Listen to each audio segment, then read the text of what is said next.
Good morning students. Next देखिए, जो इससे पहले वाले पार्ट आए थे वो सारे के सारे जो क्लासिकल स्टैटिक्स थे उस वाले पार्ट थे। ठीक है, नेक्स्ट जो आएंगे वो कौन से आएंगे?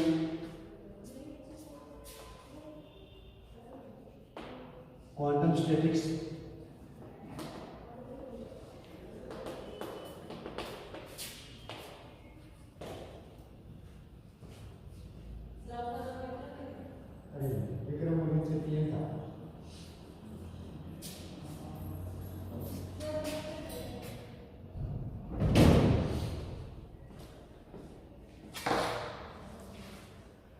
ठीक है, नेक्स्ट देखिए क्वांटम स्टैटिक्स। अब इससे पहले जो पार्ट थे वो कौन से थे? एम्बी स्टैटिक्स, मैक्सवेल, वोल्टेजमान नियत स्टैटिक्स थी। ठीक है, इससे पहले वाली स्टैटिक्स कौन सी थी? मैक्सवेल,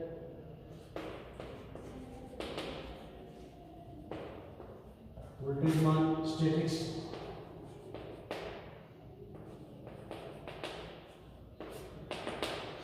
ठीक है, इस वाले पार्ट से उन्होंने क्या याद किया था? टेम्परेचर आ गया था। ठीक है, और आयतन वाले पार्ट आ गए थे, प्रेशर आ गया था। ठीक है, मैक्सवेल जो स्टैटिक्स आई थी उस वाले पार्ट से क्या याद किया था तुमने? Pressure, temperature. ठीक है,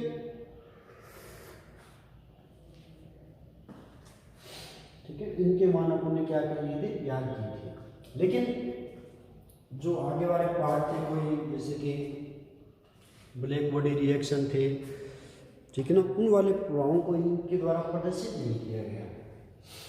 ये ओनली किसके लिए यूज हुए? टेम्परेचर, प्रेशर, इन वाले पार्टों के लिए इनका यूज किया गया। ठीक है, कई ऐसे पार्ट थे जैसे कि फोटो इलेक्ट्रिक इफेक्ट वाला पार्ट आ गया। ठीक है ना, और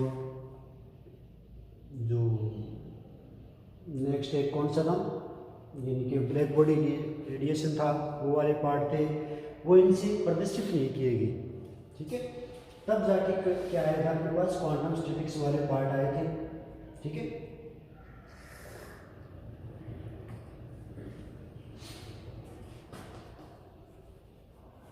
ब्लैक बॉडी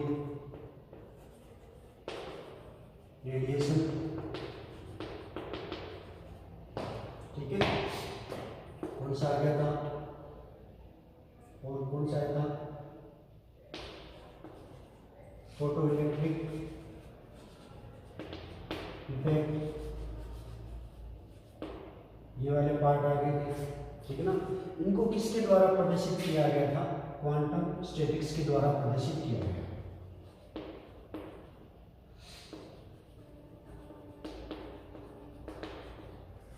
ठीक है, जो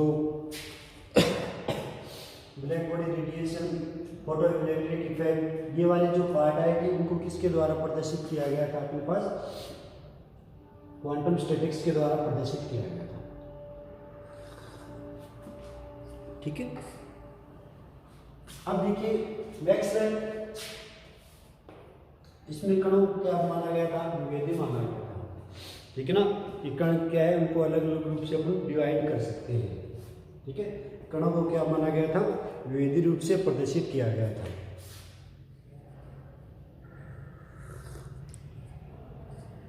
ठीक है, कणों को क्या माना गया था? विभेदी रूप से प्रदर्शित किया गया था। DIN।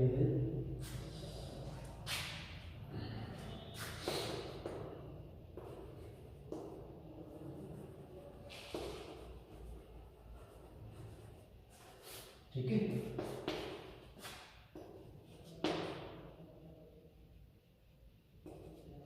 इनके इनको अलग अलग रूप से डिवाइड कर सकते हैं। कोई भी कण होते हैं उनको क्या माना गया था? अलग अलग रूप से प्रदर्शित किया गया था। ठीक है, जैसे कि PQR, 3 पार्ट हो गए, उनको क्या कर रहे हैं? इनमें मैक्सवेल में क्या कर रहे हैं? उनको अलग अलग रूप से प्रदर्शित कर रहे हैं। ठीक है, जबकि जो क्वांटम स्टैटिक्स था उन वाले पार्टों में क्या करते हैं? इनको अविभेदी रूप से प्रदर्शित करते हैं।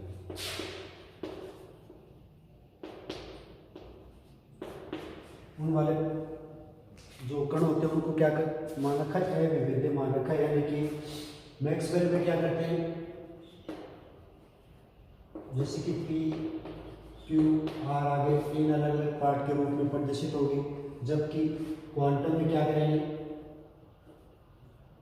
इन वाले पार्टों को क्या करते हैं, पी क्यू आर, इनको क्या मान लिया, एक ही पार्ट मान लिया। ठीक है, ये इनमें क्या आया था, डिफरेंस आया था। ठीक है, क्वांटम स्टैटिक्स में क्या आ रहे थे, कणों को अलग अलग रूप से प्रदर्शित नहीं किया गया था, जबकि मैक्सवेल में क्या कर रखा है, इनको अलग अलग रूप से प्रदर्शित कर रखा है, यानी कि क्लासिकल फिजिक्स में। ठीक है, ये थे इनके पार्ट। अब देखिए, हाँ ये तो मैक्सवेल वाले पार्ट में तो ओनली अपने पास टेम्परेचर प्रेशर ये वाले पार्ट को प्रदर्शित कर रखा है। ठीक है, जबकि क्वांटम वाले पार्ट में इसको काफ़ी आगे विस्तार से प्रदर्शित किया गया था। क्वांटम जो स्टैटिक्स आएगी वो वाले कौन सी स्टैटिक्स आएगी, मॉडर्न जो स्टैटिक्स के रूप में प्रदर्शित होता है वही आती है ओनली। ठीक है,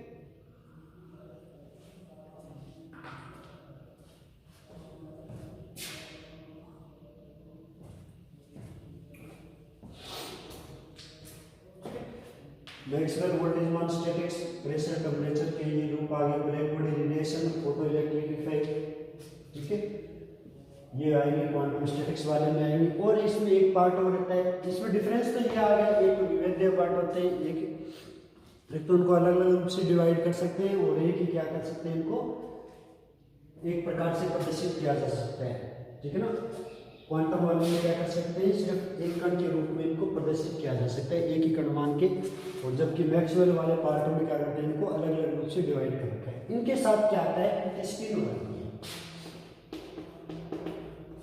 ठीक है, इन वाले पार्टों के साथ इनकी क्या आएगी, साथ में स्पिन हो जाएगी, यानी कि इनका चक्रण भिन्न भिन्न प्रकार से प्रदर्शित होता है। क्वांटम स्टैटिक्स वाले पार्ट में क्या होते हैं, चक्रण की भी वैल्यू रहती है। ठीक है, क्वांटम स्टैटिक्स किस पर आधारित होती है, साथ में स्पिन पर भी आधारित होगी, चक्रण पर भी आधारित होगी, यानी कि इनकी चक्रण गति किस प्रकार रहती है। ठीक है, अब देखिए जो क्वांटम स्टैटिक्स पे इसके दो पार्ट आएंगे।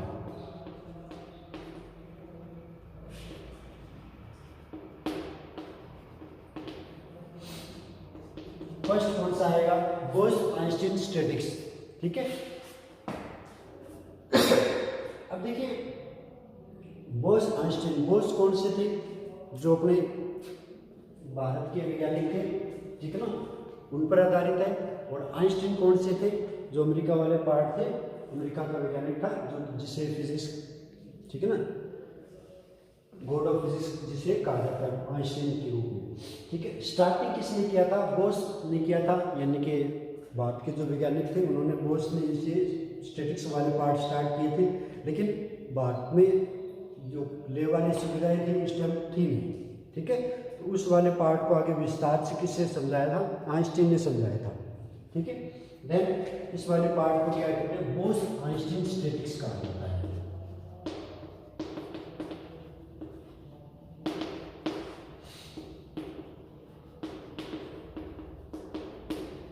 ठीक है, बीई स्टैटिक्स।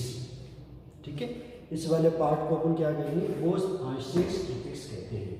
ठीक है, वो सेकेंड वाले पार्ट में कौन सा आता है, फर्मी-डिराक।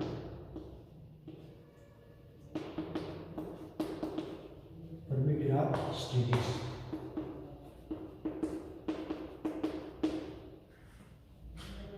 फर्स्ट कौन सा था, बोस-आइंस्टीन स्टैटिक्स के रूप में था, और सेकंड कौन सा था, फर्मी-डिराक स्टैटिक्स के रूप में था। ठीक है ना, ये दो पार्ट आ गए थे अपने पास। ठीक है, क्वांटम स्टैटिक्स के दो पार्ट आते हैं, बोस-आइंस्टीन स्टैटिक्स और फर्मी-डिराक स्टैटिक्स। ठीक है, दोनों को अलग अलग रूप से प्रदर्शित कर रखा है। ठीक है, अब देखिए क्वांटम स्टैटिक्स से क्या है, ब्लैक बॉडी रेडिएशन वाला पार्ट देखते हैं।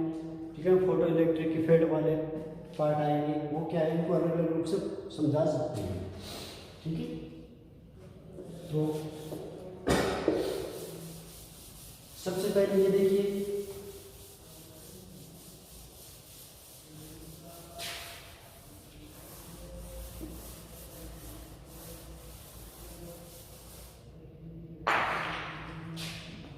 Black body radiation. ठीक है, ब्लैक बॉडी वाला पार्ट कौन सा हो जाएगा,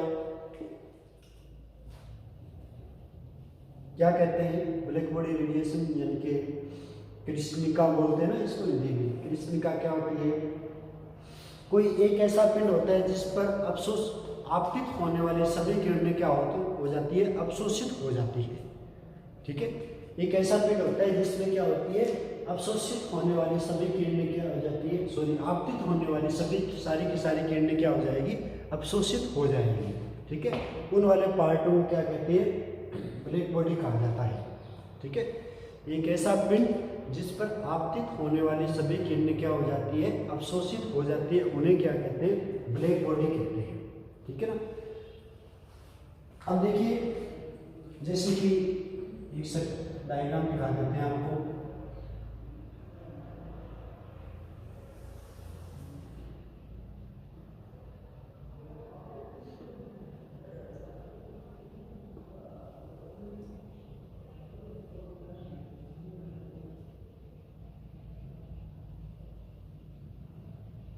ये कोई ब्लैक बॉडी आ रही है।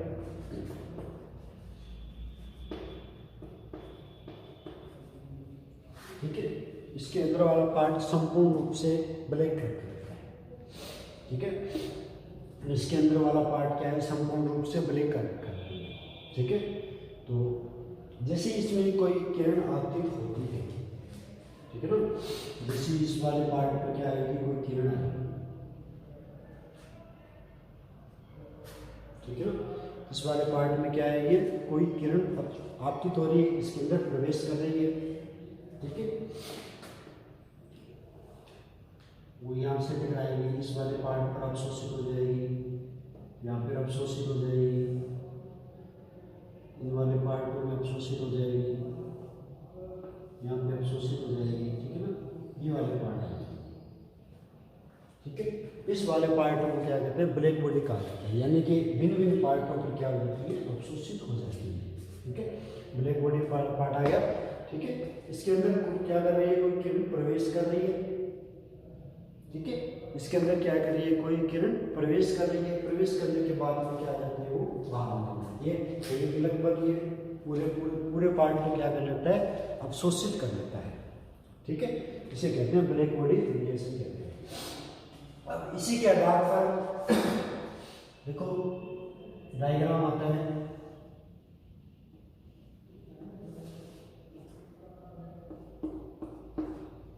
लैम्डा वेवलेंथ, और ये क्या आ जाएगा, एनर्जी आ जाएगा। ठीक है ना, इसी के आधार पर क्या है, लोमर नामक वैज्ञानिक थे,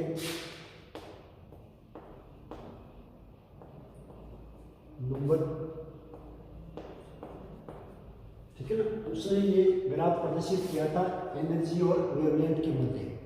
ठीक है, उसने ये ग्राफ प्रदर्शित किया था एनर्जी और वेवलेंथ के मध्य, यानी कि उसने कहा था जैसे जैसे इसका मान बढ़ेगा, जैसे जैसे लैम्डा का मान बढ़ेगा, ई का मान बढ़ता जाएगा। ठीक है, जैसे जैसे लैम्डा का मान बढ़ेगा, ई का मान बढ़ता जाएगा, और एक मैक्सिमम पॉइंट हो जाएगा, लैम्डा m1 मान लिया, मैक्सिमम पॉइंट लैम्डा m1 मान लिया। यहाँ तक इसका मान क्या आएगा, एनर्जी का मान बढ़ता जाएगा। ठीक है, और इसके बाद में क्या आएगी, एनर्जी कम होती जाएगी वापस। ठीक है, स्टार्टिंग E1 वाले पार्ट के लिए ये था, m1 आ गया। ठीक है ना, लैम्डा, और लैम्डा मैक्सिमम पर इसका मान क्या होता है, मैक्सिमम। ठीक है, और उसके बाद में इसको और आगे बढ़ाएंगे तो इसका मान क्या हो जाएगा, कम हो जाएगा।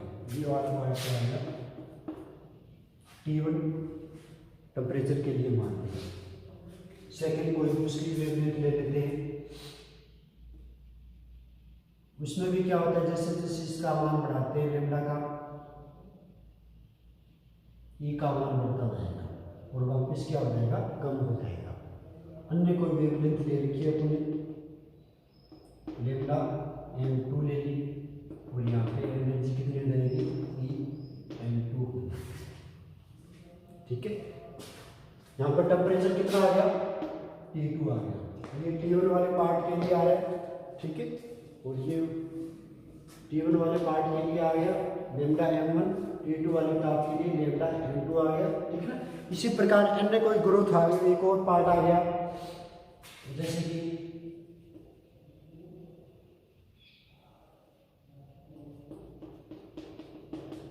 ये लेमडा m3 आ गया, Tm3 टेम्परेचर कितना हो गया, T3, T2, ठीक है। कुछ इस प्रकार के क्या है इसमें ग्राफ प्रदर्शित होंगे, ठीक है। जैसे जैसे वेवलेंथ का मान बढ़ता है, ठीक है, और ई का मान क्या होता जाएगा, बढ़ता जाएगा। जैसे जैसे इस वाले पार्ट का मान बढ़ेगा, लेमडा का मान बढ़ेगा, ई का मान बढ़ता जाएगा, ठीक है। और एक पॉइंट ऐसा आएगा जिसमें क्या होता है, लेमडा क्या रहेगी, मैक्सिमम, उस पर क्या रहेगी, एनर्जी भी क्या रहेगी, मैक्सिमम रहेगी, ठीक है। इसी प्रकार और इसके आगे वाले पार्ट के लिए क्या है, जैसे लेमडा का मान और बढ़ेगा, वापस ई का मान क्या होगा, गिरना स्टार्ट हो जाएगा। इसी प्रकार लेमडा m2 के लिए भी यही मान आएगा, लेमडा m3 के लिए भी यही मान प्रदर्शित होंगे, ठीक है। ये कितना आ जाएगा, lambda m1, lambda m2, lambda m3, ये वाले पार्ट आ जाएंगे, ई लेमडा 1, ई लेमडा 2, इन वाले पार्ट होंगे, ठीक है। T1, T2, T3 यहाँ पे क्या रहेंगे, टेम्परेचर रहेंगे, ठीक है। इन्हीं वाले पर यानी कि ब्लैक बॉडी रेडिएशन पर ये वाले पार्ट प्राप्त होते हैं, और इन्हीं पर क्या आएगी, लिमिटनेस ऑफ क्लासिकल स्टैटिक्स, यानी कि जो एम्बी स्टैटिक्स वाले पार्ट थे उनकी जो असफलताएं थी वो क्या क्या थी, वो यहाँ पे प्रदर्शित की जाएगी, ठीक है ना। वो वाले पार्ट कहाँ पे आएंगे, लेमडा, जैसे जैसे इसका मान लेमडा और ई में जो रिलेशन आते जाएंगे इसके आगे, उसी के आधार पर क्या आएगी, लिमिटनेस ऑफ क्लासिकल स्टैटिक्स जो आएगी ना, एम्बी स्टैटिक्स, उस वाले की असफलताएं उनको प्रदर्शित किया गया है, ठीक है।